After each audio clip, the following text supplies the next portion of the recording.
Afternoon, beautiful people, and welcome to Little Things You Can Do podcast. On here, I talk about little things that parents can do to help their children navigate this crazy and beautiful world.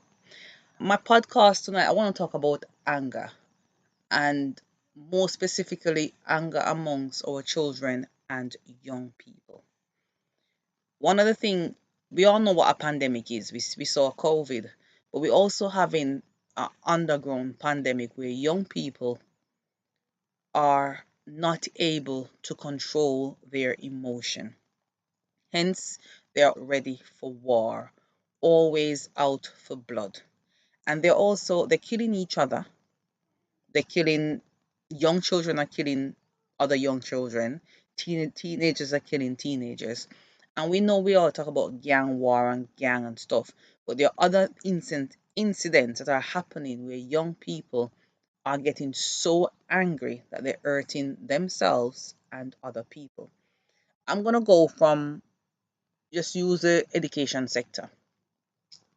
Ever so often a child gets angry, and when a child gets angry in school, sometimes, not all the time, sometimes they can self-regulate and they get back to themselves, but sometimes it needs another adult or a friend or someone to help calm that child down. And it's something I'm realizing that you have 80-year-old, 9-year-old who get so angry that that anger stays with them for 2 days, for 2 hours. I don't remember when I was young if I used to be that angry for that long. I know there were times when I was upset with my mom for something and I would be upset probably for the evening. But by the next day I try and get on. But these young people, they're holding the anger so it's so deep and it's so shallow. They can get angry so easily. The anger can run from 0 to 10 within seconds. There's no middle ground. There is no steaming. There is no the pot is boiling. They get so angry so easily. And it is starting to affect them because one of the things when you're upset, you struggle to make the right decision. You struggle to make rational decision. You struggle to make a long-term decision. You're just making decision in the moment because you're angry, because you're upset. And these young people don't realize how this is impacting them. I'm going to give an example.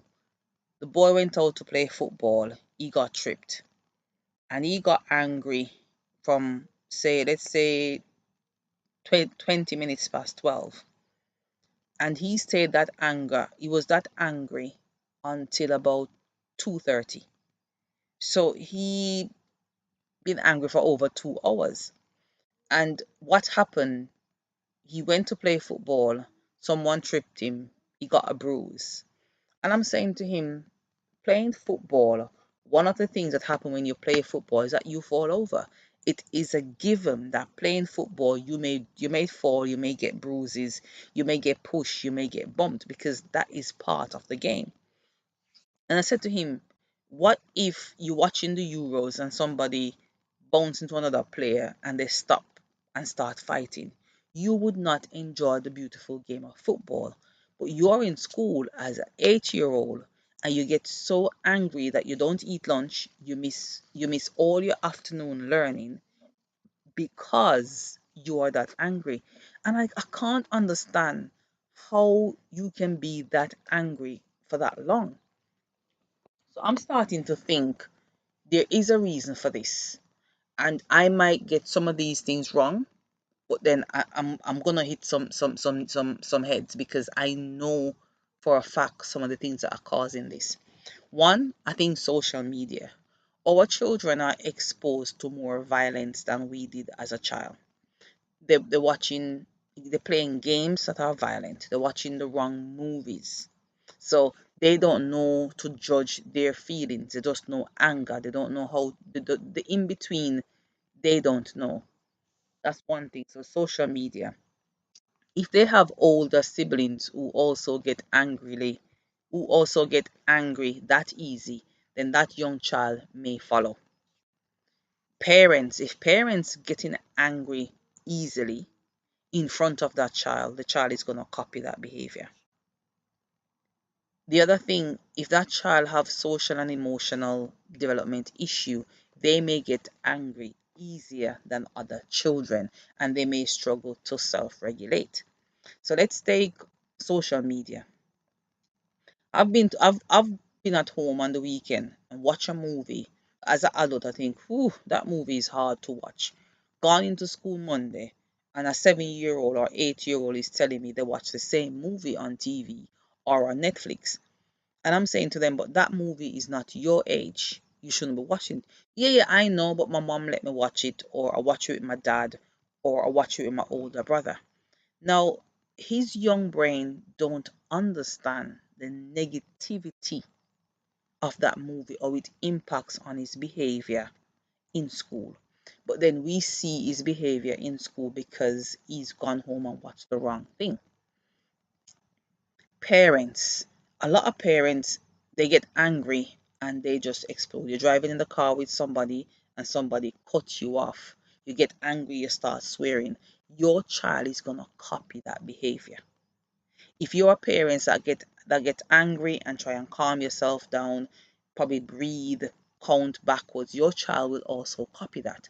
So parents, how we behave is exactly how our children behave. And I know from past experience, I've done and said things when I'm upset, and then I hear my children copy them. So now I've got to try and change that. So we talk about the media, talk about parents. Also their community. If your child is a child that lighters on the community or walk through the community and they hear other young people or older siblings behave a certain way, your child is going to copy them. They copy them because that's how you build rapport. You build rapport by copying what somebody else does, but not knowing the impact it's having on you. So they perpetrate this behavior, not understanding the impact of it. The other reason they could be angry is low self-esteem. And sometimes when we talk about low self-esteem, we might think someone with low self-esteem might shy away. But there's also another side to it. Someone with low self-esteem can be a bully. Someone with low self-esteem can get very angry very easily because they're trying to cover their the issue of self-esteem. Also, if a young person is arrogant, I know everything, I am always right, I should always win, I should always be right, they can also get angry very easily. So we've seen the opposite side of the self-esteem. It can be poor self-esteem and they react negatively, or it can be, I would say, overconfident and they also react negatively. The reason why I'm saying this is when a young person gets angry within the education sector, whether primary or secondary school, the time it takes to calm them down, let's say 2 hours, that child is missing 2 hours of learning. And I know it might seem, oh, it's just 2 hours. But if you miss 2 hours on a Monday, 2 hours on a Wednesday, and 2 hours on a Friday, that's 6 hours of learning your child or young person has missed in school. So now if each week is missing 6 hours, in a month he's gonna be missing 4 times 6. 4 times 6 is 24. He's almost missing a whole day of learning because of his anger. Now, so let's take it from primary school to secondary school. If that child does not learn how to control their anger in primary school and they've gone on to secondary school with this, that's where you have lots of stabbing and more physical fighting, people carrying guns. Probably not in the UK, but other countries, they carry guns, they're stabbing each other, they're fighting each other because they have not learned how to control their anger. And at the moment, I'm saying it's a pandemic. It's one of them things that is happening over and over, and nobody is pinning it down to children not being able to control their emotion and control their feelings. Now, being angry is not a bad thing because anger can save your life. You get so angry, you run away. You get so angry, you defend yourself. So I'm not saying anger is something that we need to eradicate. It needs to be balanced because for me, if I get angry to protect my children, I need to protect them. So I need that emotion. But am I gonna get angry every day, every 2 hours? No.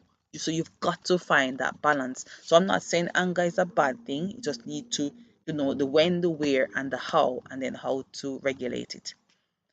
The question begs, what can parents do to help their young person get angry, stop their anger, or control their anger? I would say have a conversation with your child when they are calm. Because what I realize, it's very difficult to tell a young person, oh, calm down, let's talk about how you're feeling when they're angry. It's something you probably do the next day or just when they calm down, or probably even a couple days later, because it gives them something to time to to be able to reflect or to be able to have that conversation with you. And I give you an example. One child, someone break his pencil and he was fuming. He was flipping over desks and he's stamping and he's pulling his ear and he's crying and he's crying, and the entire class is being disrupted. So I said to him, let's go for a walk. I took the pen with me and I said to him, okay, your pen is broken. Are you in pain? He says no. Are your bones broken? He says no. I said, this pen being broken and destroyed, will it stop you from going home this evening? He said no. I says, why are you angry? And the child looked at me and he says, I don't know. And for me, I felt hurt because this child was so angry, he was banging desks and flipping table and screaming and crying because someone breaks a pen. So I got him a brand new pen. I said, you're not in pain. Nobody hurt you. Why are you crying over pen? And he said to me, I don't know. And for me, I felt sorry for him because he became so angry. He didn't even realize, he didn't have the chance to evaluate my action with what happened. It's a pen. It doesn't have any weight. It has no value. It's just a pen. And it wasn't even a special pen, just a regular pen. And he was so angry. Another example, I have a child, he was upset because someone was looking at him. So I said to him, how do you know that this person is looking at you? He says, I know because I see them. I says, oh, so they use their eyes and look at you, and you use your eyes to look at them. So they're seeing you and you are seeing them. And he couldn't understand that there was no need for him to be upset because someone is looking at him, because he's also looking at that person. The only way you can tell that someone is looking at you is because you're looking at them. And this young man, he struggled to understand that it's both people looking at each other. So, and in my mind, you think that's something silly you're being upset about. But in a child's mind or a young person, it's something big. So I'm saying to parents, when your child is calm, try and reflect with them and have these conversations to point out that it's not necessary. That's one. The other thing we can teach them is to let things go as quickly as possible. Because I think a lot of us, we get angry because we're holding on to things. What are we holding on to? Sometimes it has no value. But because we don't know how to let things go quickly, we hold on to it. The other thing we can teach our child is to count, count from 1 to 10, or count backwards from 10 to 1, just to calm themselves. Teach them to walk away.